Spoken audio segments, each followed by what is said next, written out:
Welcome.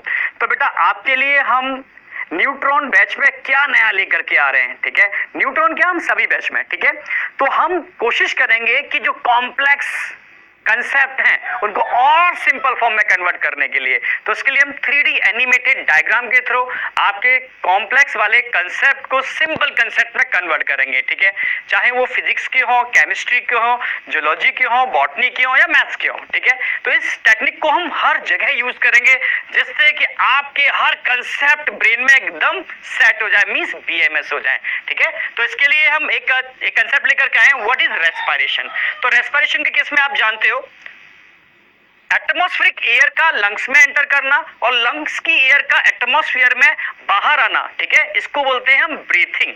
और breathing किस पर डिपेंड करती है? ब्रीथिंग यानी एयर का मूवमेंट ऑलवेज डिपेंड करता है एयर के फ्लो। किस पर डिपेंड करेगा? आप बोलोगे प्रेशर पर, क्योंकि भाई हमेशा एयर का flow high pressure to low pressure होता है, ठीक है।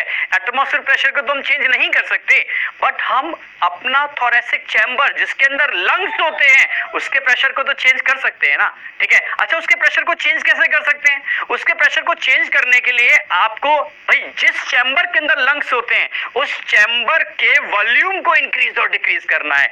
तो सबसे पहली बात आती है चैम्बर बना कैसे होता है, ठीक है। अगर मैं चैम्बर की बात करता हूं तो चैम्बर को बनाने में डायफ्राम का रोल होता है लोअर साइड में डायफ्राम होता है, ठीक है।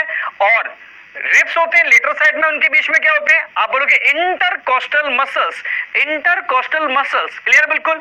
इसके अलावा अगर हम बात करते हैं, ठीक है, एब्डोमिनल मसल्स, ये भी ब्रीथिंग में, स्पेशली फोर्सफुल ब्रीथिंग में, ठीक है, पार्टिसिपेट करते हैं। तो इन सारे मसल्स के थ्रू, ठीक है, आप कह सकते हो चैम्बर बनता है और चैम्बर के वॉल्यूम के इंक्रीज और डिक्रीज होने की वजह से ही एयर का इन एंड आउट होता है, जिसको हम ब्रीथिंग या वेंटिलेशन बोलते हैं, क्लियर बिल्कुल।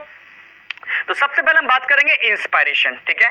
इंस्पायरेशन यानी एटमॉस्फेरिक एयर का लंग्स में एंटर करना। तो मैंने बोला था ना कि एटमॉस्फेरिक प्रेशर को तो आप चेंज नहीं कर सकते, पर लंग्स जिस चैम्बर में होते हैं, थोरेसिक चैम्बर, उसके प्रेशर को तो आप चेंज कर सकते हो ना।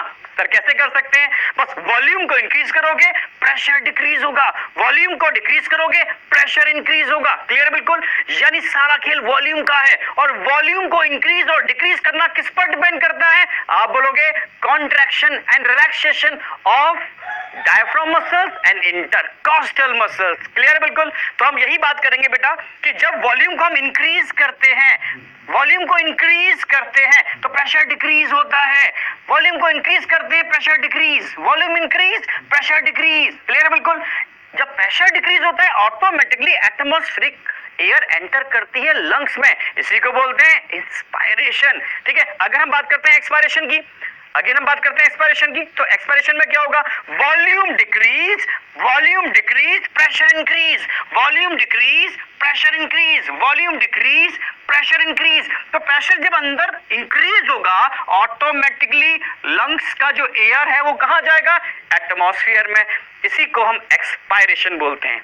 तो बस इसी 3D एनिमेशन का यूज करके आपके कॉम्प्लेक्स कंसेप्ट को सिंपल में कन्वर्ट करके आपकी ब्रेन की लाइब्रेरी में सेट करने वाले हैं। थैंक यू बेटा, ऑल द बेस्ट।